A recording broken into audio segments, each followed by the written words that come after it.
तीन साधु थे, दो जवान थे, एक वृद्ध हो गए थे। जमुना किनारे बैठे थे ठाकुर जी के अनन्य भक्त। पूरी जिंदगी सिर्फ कृष्ण कृष्ण कृष्ण कृष्ण कृष्ण कृष्ण कहते हुए निकल गई थी वृद्ध साधु।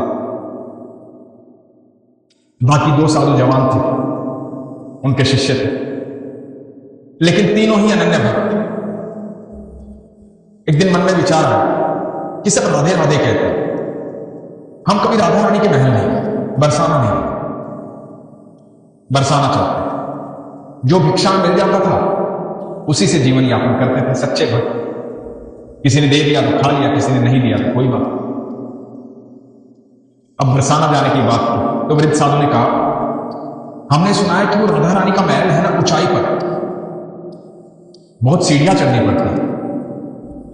मेरे अंदर इतनी हिम्मत नहीं है कि इतनी सीढ़ियां चढ़कर ऊपर जाऊं।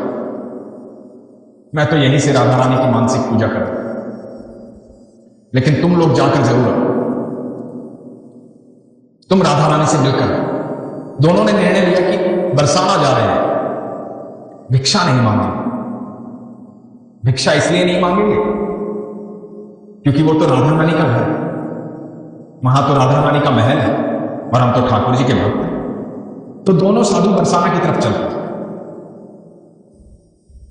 चलते चलते बहुत देर हो गई, भूख भी लगी थी। अब कोई देता था कुछ तो खा लेते थे, नहीं तो नहीं खाते थे। तो पहले साधु ने दूसरे से कहा, भूख लगी है, क्या करें, किसी से मांगे? तो दूसरे ने कहा, नहीं, अरे हम ठाकुर जी के यहां से आए, राधा रानी के मेहमान हैं, राधा रानी खुद इंतजाम करेंगे, हम क्यों मांगे किसी से, हम तो मेहमान हैं। तो चलो राधा रानी से मिलते हैं, देखते हैं क्या हो। तो राधा रानी के महल के पास पहुंचे, सीढ़ियां चढ़े, थक गए थे, ऊपर पहुंचे। ऊपर पहुंच के राधा रानी के दर्शन किए। भूख जोरों की लगी थी, लेकिन कहीं कुछ मिला ही नहीं और किसी ने कुछ दिया ही नहीं। राधा रानी के दर्शनों से तृप्त हो गए, मन प्रसन्न हो गया, आनंद आ गया। पहली बार राधा रानी को देखा। राधा रानी की अटारी पर जाकर के हर किसी को सुकून मिलता है। वहां ऐसी हवा का झोंका चलता है कि आदमी कितना भी परेशान हो, कितना भी दुखी हो, प्रसन्न हो जाता है, सारी थकान दूर हो जाती। तो दोनों साधु अटारी पर आ गए, वहीं पर विश्राम करने लगे। रात्रि हो गई, दोनों भूखे पेटी सो गए। इधर राधा रानी की सेवा करने वाले गोस्वामी जी को स्वप्न आता है। स्वप्न में आती है राधा रानी। राधा रानी कहती है, गोस्वामी जी, मेरे दो मेहमान आए, वो भूखे सो गए मेरी ही अटारी पर।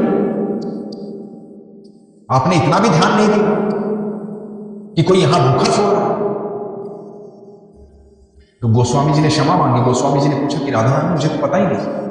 राधा रानी ने कहा, जाओ उन्हें भोजन करो, मेरी अटारी पर सो रहे, भूखे पेट सो रहे। गोस्वामी जी हड़बड़ाकर उठे, अटारी पर पहुंचे, देखा दो साधु सो रहे। दोनों साधुओं को उठाए, बोला, क्षमा चाहता हूं, आप राधा रानी के मेहमान हैं। तो साधुओं ने कहा कि नहीं, ऐसा तो कुछ नहीं, हम तो आए थे दर्शन करने, थक गए थे, कल सुबह वापस जाएंगे। तो गोस्वामी जी बोले कि आपने कुछ खाया नहीं है, मैं भोजन की व्यवस्था करता हूं, आप आराम से बैठिए, मैं भोजन लेकर आता हूं। और गोस्वामी जी भंडारे में गए, प्रसाद लेकर गए, जो भोग का प्रसाद था, ला करके दोनों साधुओं को दिया।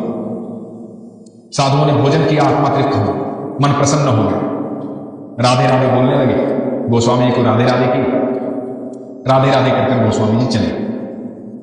गोस्वामी जी बड़े डरे हुए थे, घबराए हुए थे, हड़बड़ाए हुए, क्योंकि ये शिकायत राधा रानी ने की। अब दोनों साधु वहीं अटारी पर फिर से सोए। राधा रानी स्वप्न में आई। राधा रानी ने आके कहा कि कैसा लगा भोजन। दोनों के स्वप्न में आए और दोनों ने ही कहा कि बहुत अच्छा लगा, आनंद आया। मेहमान ना मेरे, ठाकुर के यहां से आए, कृष्ण के यहां से आए, भोजन में आनंद आया ना, कुछ और व्यवस्था करनी है। तो दोनों साधुओं ने कहा कि नहीं महारानी, आपके दर्शन हो गए, आपको देख ली, ये सब स्वप्न में चला। तो राधा रानी ने कहा कि गोस्वामी जी भूल गए, भोजन के पश्चात पान नहीं दिया, मेरे भोग में पान जो चढ़ा था उस पान का बीड़ा आपको नहीं दिया, ये पान ग्रहण, आप मेरी मेहमान। दोनों ने स्वप्न में ठान लिया, राधा रानी को प्रणाम किया और राधा रानी स्वप्न में अंतर ध्यान हुई। ये सुबह 4 बजे की बात, दोनों की एक साथ निद्रा की, दोनों ने एक दूसरे की तरफ देखा, दोनों के मुख से निकला, राधा रानी आई थी स्वप्न में, पान दिया और दोनों ने देखा कि जहां वो सो रहे थे वहीं पर पान रखे। वो पान जो राधा रानी ने स्वप्न में पान ग्रहण किया, जोर से राधे राधे चला, उसके बाद कभी लौटकर वहां से नहीं, बस राधा के पुत्र गए। ऐसी महिमा है मेरी राधा रानी, ऐसी मेहमान नवाजी की। उन्होंने तो मजाक में कहा था कि हम राधा रानी के मेहमान हैं, कृष्ण के यहां से जा रहे, लेकिन राधा रानी तो राधा रानी सबको उतना ही प्रेम करती, उसे सब सुनाई देता है, सब दिखाई देता है। हमारे मन में जो भी भावना आती है हमारे ईश्वर के पास पहुंचती, चाहे वो अच्छी हो या बुरी। इसलिए अपने मन को सात्विक रखें, सच्चा रखें, सरल रखें, सहज रखें, प्रेम से परिपूर्ण रखें। जिनके हृदय में राधा रानी और ठाकुर जी निवास करते हैं वो कभी गलत सोचते ही नहीं और गलत कृत्य करते ही नहीं। हमेशा अच्छा साहित्य पढ़ें, अच्छी भावना रखें। आप यकीन मानो, जब भी आप सरल भाव से, सहज भाव से, बिना शंका के कुछ भी ईश्वर से मांगो, कुछ भी उनसे कहिए, वो अवश्य सुने, अवश्य देंगे। कोई भी समस्या आपके लिए बड़ी हो सकती है, लेकिन ईश्वर के लिए कोई भी समस्या बड़ी नहीं है। उनके लिए वो पल भर का काम, लेकिन आपका विश्वास होना चाहिए, शंका नहीं होनी चाहिए। और यकीन मानना, जो लोग ये कहते हैं ना कि मेरा कुछ हो नहीं रहा, वो हमेशा शंका करते। जो लोग ये कहते हैं ना मैं बहुत दुखी हूं, वो शंका करते हैं। जिन्हें विश्वास होता है उन्हें हमेशा लगता है कि मेरा ईश्वर मेरे साथ है, मैं दुखी हो भी कैसे सकता हूं। तो इसलिए कभी भी ये शब्द अपने मुंह से मत निकालिए कि मैं दुखी हूं। विश्वास रखिए, सब कुछ बेहतर होगा, सब कुछ अच्छा होगा। ईश्वर आपकी बात सुनते हैं, आपके साथ रहते हैं। इसलिए हमेशा अपने विश्वास को मजबूत रखिए, अपना ख्याल रखिए। हरे कृष्ण।